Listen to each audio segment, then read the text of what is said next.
গর্ভবতী মায়ের গর্ভবতী হওয়ার পূর্বে 3 মাসের পূর্বেই আমাদের কাছে শরণাপন্ন হতে হবে। কিছু জিনিস আইডেন্টিফিকেশন করার চেষ্টা করব, বিশেষ করে ঝুঁকিপূর্ণ ফ্যাক্টর যেগুলো কিনা প্রেগনেন্সির উপরে ক্ষতিকর প্রভাব ফেলে। তার মধ্যে মোস্ট ইম্পর্টেন্ট যেটা আমরা আসলে আইডেন্টিফাই করার চেষ্টা করি যে সে ওবেস কিনা, সে ম্যাল নিউট্রিশনে ভুগছে কিনা, তার মধ্যে কোনো ক্রনিক ডিজিজ আছে কিনা, যেমন প্রেশার, ডায়াবেটিস, থাইরয়েডের সমস্যা, তারপর কোনো তার অর্গানিক ডিজিজ যেমন জরায়ুতে কোনো টিউমার, অথবা কোনো সে ক্রনিক অটোইমিউন ডিজিজগুলোতে ভুগছে। তাহলে সেই ক্ষেত্রে আমাদের যেটা করতে হয় সেটা হচ্ছে যে আমরা সেই প্রত্যেকটা ডিজিজ, ইন্ডিভিজুয়াল প্রতিটা ডিজিজ কন্ট্রোল অবস্থায় এনে তারপরে তাকে আমরা প্রেগনেন্সিতে দিতে পারি।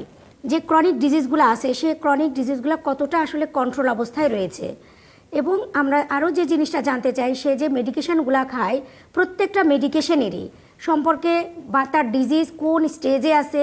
কিছু কিছু ডিজিজ আছে যে ডিজিজগুলোকে আমাদের রিমিশন ফেজ থাকে, অ্যাক্টিভ ফেজ থাকে। রিমিশন ফেজে আসার পরেই তাকে আমরা কনসিভ করতে বলতে পারি, like diabetes mellitus. Diabetes mellitus যখন একটা মানুষের থাকে, আমরা 3 মাস পূর্বে আসার পরে তাকে ট্যাবলেট খেলে ইনসুলিনে শিফট করে একটা নর্মাল ব্যালেন্স ব্লাড সুগারে আসার পরে, দ্যাট ইজ গড় ব্লাড সুগার যদি 6% থাকে, তখন আমরা তাকে কনসিভ করতে বলি। লাইক হাইপারটেনশনের পেশেন্টরা যে ড্রাগগুলা খায় সেই ড্রাগগুলাকে আমরা সিঙ্গেল ড্রাগে কনভার্ট করে সেটা প্রেগনেন্সি ক্যাটাগরি সেফ ড্রাগে সুইচ করি।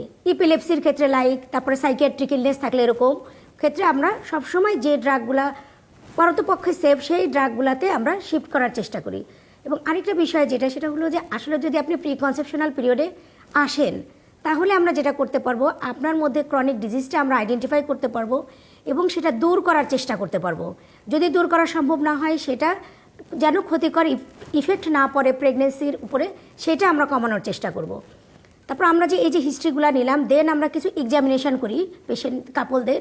যে এক্সামিনেশনগুলো আমরা করি সেটার মধ্যে তার হাইট দেখি, ওয়েট দেখি, তার থাইরয়েড গ্ল্যান্ড এক্সামিনেশন করে দেখি, সেটা হয়তো সে জানে না, তার প্রেশারটা মাপি। ফলে আমরা প্রেগনেন্সিটা কন্টিনিউ করাইতে চাইলে প্রথম 3 মাস কিছুই করতে পারি না। আফটার 3 মান্থস আমরা যে কোনো একটা অপারেটিভ প্রসিডিউরে চলে যেতে হয় আমাদের।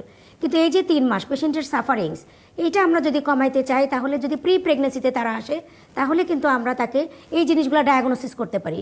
ডায়াগনোসিস করে সেইটা ট্রিটমেন্ট করে দেন আমরা তাকে কনসেপশনে দিতে পারি। মানুষ জানেই না আসলে যে কনসেপশনের পূর্বে আসা উচিত। ফার্স্ট চেকআপ যদি সে 3 মাস পরেও না, খুব বেশি ক্ষতি হয়ে যাবে না, বাট প্রি কনসেপশনে তাকে আসতে হবে। আসলে আমরা তাকে অনেক বেশি গুড সার্ভিস দিতে পারবো। এবং আরেকটা বেনিফিট যেটা, সেটা হচ্ছে যে ওয়ার্ল্ড ওয়াইডই প্রায় 2 মিলিয়ন মানুষই প্রি কনসেপশনাল পিরিয়ডে আসে না। এবং দেখা যায় মোস্ট অফ দ্য ক্ষেত্রে প্রেগনেন্সিগুলো থাকে আনপ্ল্যান্ড, মানে মানুষ প্ল্যান করে প্রেগনেন্সি নেয়, এটা খুব কম সংখ্যক মানুষই আছে আমাদের সোসাইটিতে। মোস্ট অফ দ্য প্রেগনেন্সি আর আনপ্ল্যান্ড, যার ফলে আমরা এই প্রপার সার্ভিসটা তাদের দিতে পারছি না। কিন্তু যদি আমরা, আপনারা যারা এই প্রপার সার্ভিসটা নিতেছেন বা এই জিনিসটা ফলো আপ করে দেখবেন, বা এই ইউটিউব চ্যানেলের মাধ্যমে আপনারা যেটা জানতে পারবেন, এই ইনফরমেশনের মাধ্যমে আমরা চাইবো যে আপনাদের নিকটস্থ একজন গাইনি বা অবস বিশেষজ্ঞের পরামর্শ নেবেন। গর্ভকালীন দিনতে চাচ্ছেন তার কমপক্ষে 3 মাস পূর্বে স্বামী স্ত্রী সহ একজন বিশেষজ্ঞ ডাক্তারের পরামর্শ নেবেন।